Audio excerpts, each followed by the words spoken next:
Mon oncle Sostène était un libre penseur, comme il en existe beaucoup. Un libre penseur par bêtise.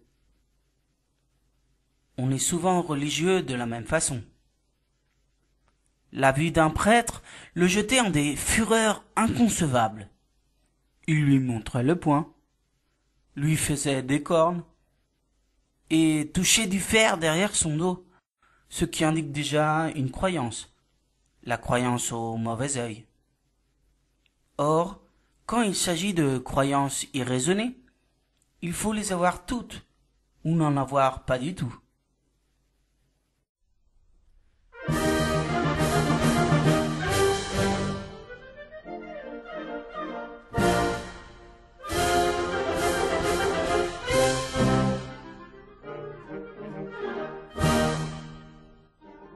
Vous écoutez un téléchargement du site audiostory.com.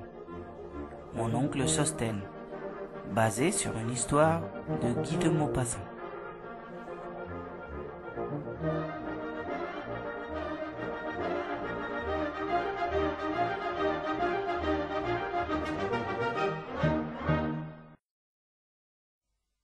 Moi, qui suis aussi un libre penseur, c'est-à-dire un révolté contre tous les dogmes que fit inventer la peur de la mort, je n'ai pas de colère contre les temples, qu'ils soient catholiques, apostoliques, romains, protestants, russes, grecs, bouddhistes, juifs, musulmans.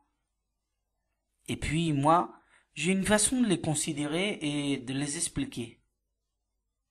Un temple, c'est un hommage à l'inconnu.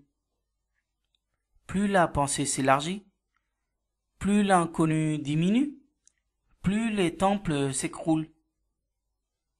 Mais au lieu d'y mettre des encensoirs, j'y placerai des télescopes et des microscopes et des machines électriques. Voilà. Mon oncle et moi, nous différions sur presque tous les points. Il était patriote, moi je ne le suis pas, parce que le patriotisme, c'est encore une religion. C'est l'œuf des guerres. Mon oncle était franc-maçon.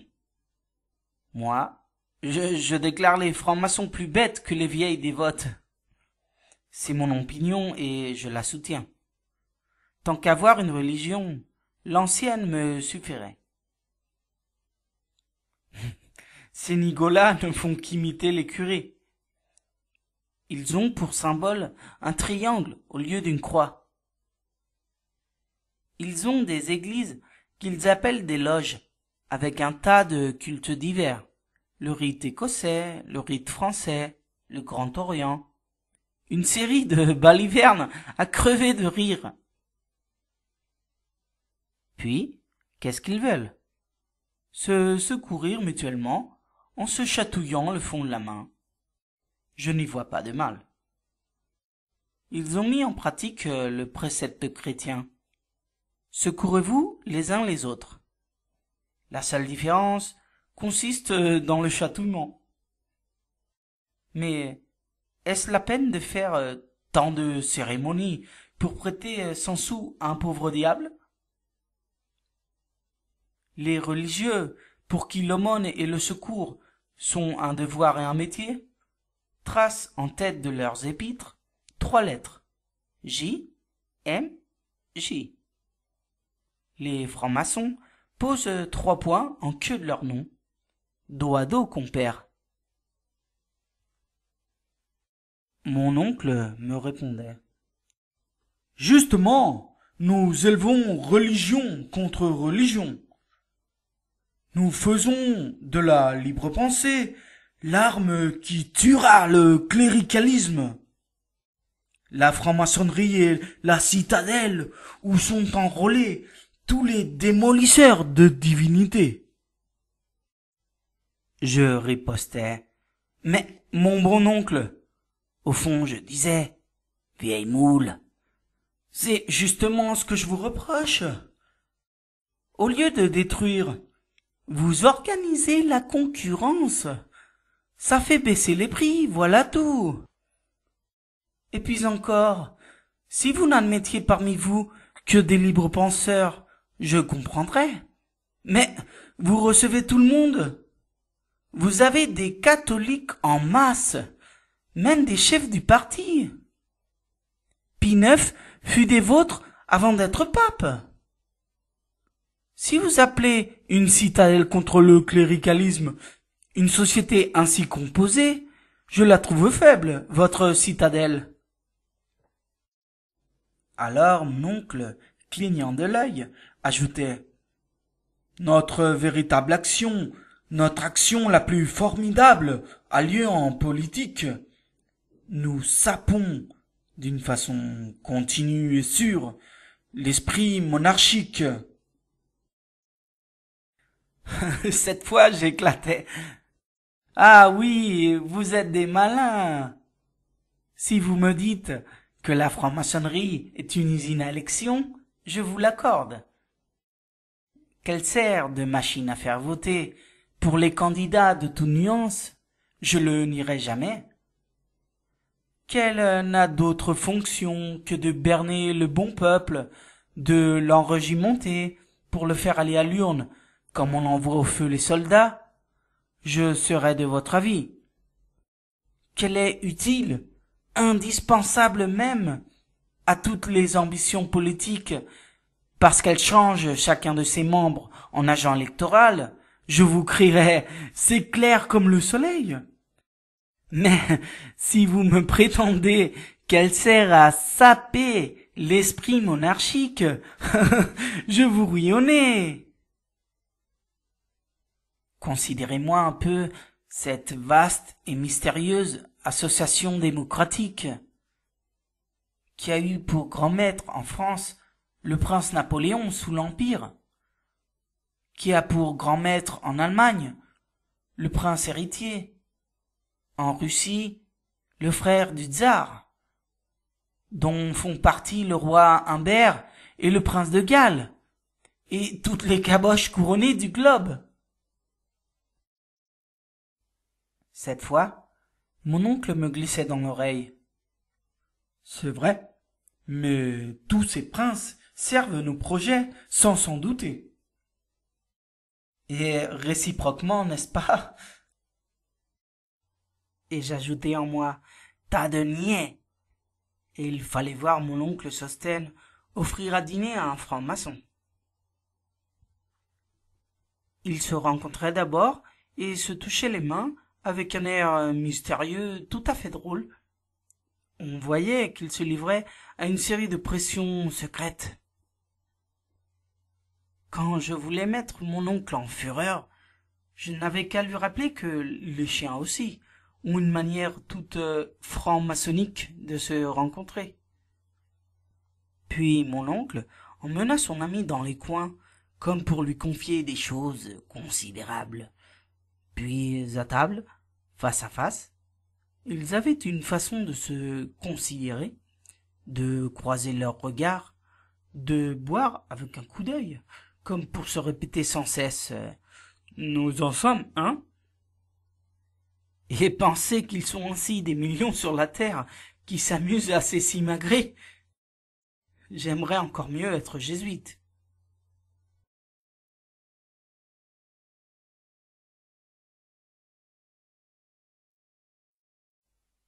Moi, qui suis aussi un libre penseur, c'est-à-dire un révolté contre tous les dogmes que fit inventer la peur de la mort, je n'ai pas de colère contre les temples, qu'ils soient catholiques, apostoliques, romains, protestants, russes, grecs, bouddhistes, juifs, musulmans. Et puis, moi, j'ai une façon de les considérer et de les expliquer. Un temple, c'est un hommage à l'inconnu. Plus la pensée s'élargit, plus l'inconnu diminue, plus les temples s'écroulent. Mais au lieu d'y mettre des encensoirs, j'y placerai des télescopes et des microscopes et des machines électriques. Voilà. Mon oncle et moi, nous différions sur presque tous les points. Il était patriote, moi je ne le suis pas. Parce que le patriotisme, c'est encore une religion. C'est l'œuf des guerres. Mon oncle était franc-maçon. Moi, je déclare les francs-maçons plus bêtes que les vieilles dévotes. C'est mon opinion et je la soutiens. Tant qu'avoir une religion, l'ancienne me suffirait. Ces nigolas ne font qu'imiter les curés. Ils ont pour symbole un triangle au lieu d'une croix. Ils ont des églises qu'ils appellent des loges, avec un tas de cultes divers. Le rite écossais, le rite français, le Grand Orient.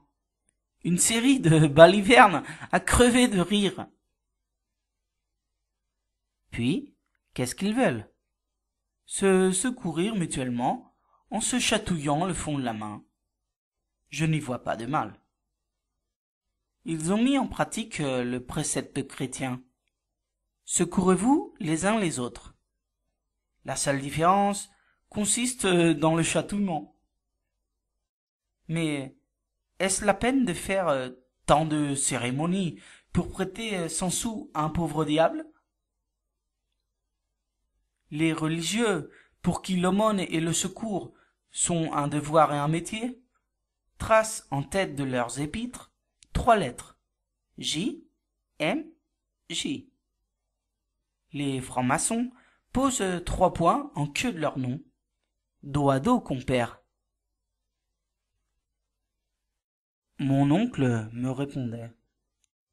Justement, nous élevons religion contre religion. Nous faisons de la libre pensée l'arme qui tuera le cléricalisme. La franc-maçonnerie est la citadelle où sont enrôlés tous les démolisseurs de divinités. Je ripostais. Mais, mon bon oncle, au fond, je disais, vieille moule, c'est justement ce que je vous reproche. Au lieu de détruire, vous organisez la concurrence. Ça fait baisser les prix, voilà tout. Et puis encore, si vous n'admettiez parmi vous que des libres penseurs, je comprendrais. Mais vous recevez tout le monde. Vous avez des catholiques en masse, même des chefs du parti. Pie IX fut des vôtres avant d'être pape. Si vous appelez une citadelle contre le cléricalisme une société ainsi composée, je la trouve faible, votre citadelle. Alors mon oncle, clignant de l'œil, ajoutait « Notre véritable action, notre action la plus formidable a lieu en politique. Nous sapons, d'une façon continue et sûre, l'esprit monarchique. » Cette fois, j'éclatais. « Ah oui, vous êtes des malins. Si vous me dites que la franc-maçonnerie est une usine à élection, je vous l'accorde. Qu'elle sert de machine à faire voter pour les candidats de toute nuance, je le nierai jamais. Qu'elle n'a d'autre fonction que de berner le bon peuple, de l'enregimenter pour le faire aller à l'urne, comme on envoie au feu les soldats, je serai de votre avis. Qu'elle est utile, indispensable même, à toutes les ambitions politiques, parce qu'elle change chacun de ses membres en agent électoral, je vous crierai, c'est clair comme le soleil. Mais si vous me prétendez qu'elle sert à saper l'esprit monarchique, je vous ris au nez. Considérez-moi un peu cette vaste et mystérieuse association démocratique qui a eu pour grand maître en France le prince Napoléon sous l'Empire, qui a pour grand maître en Allemagne le prince héritier, en Russie le frère du tsar, dont font partie le roi Humbert et le prince de Galles, et toutes les caboches couronnées du globe. Cette fois, Mon oncle me glissait dans l'oreille. C'est vrai, mais tous ces princes servent nos projets sans s'en douter. Et réciproquement, n'est-ce pas? Et j'ajoutai en moi, tas de niais. Et il fallait voir mon oncle Sosthène offrir à dîner à un franc-maçon. Ils se rencontraient d'abord et se touchaient les mains avec un air mystérieux tout à fait drôle. On voyait qu'ils se livraient à une série de pressions secrètes. Quand je voulais mettre mon oncle en fureur, je n'avais qu'à lui rappeler que les chiens aussi ont une manière toute franc-maçonnique de se rencontrer. Puis mon oncle emmena son ami dans les coins, comme pour lui confier des choses considérables. Puis à table, face à face, ils avaient une façon de se considérer, de croiser leurs regards, de boire avec un coup d'œil, comme pour se répéter sans cesse nous en sommes, hein? Et penser qu'ils sont ainsi des millions sur la terre qui s'amusent à s'essimagrer. J'aimerais encore mieux être jésuite.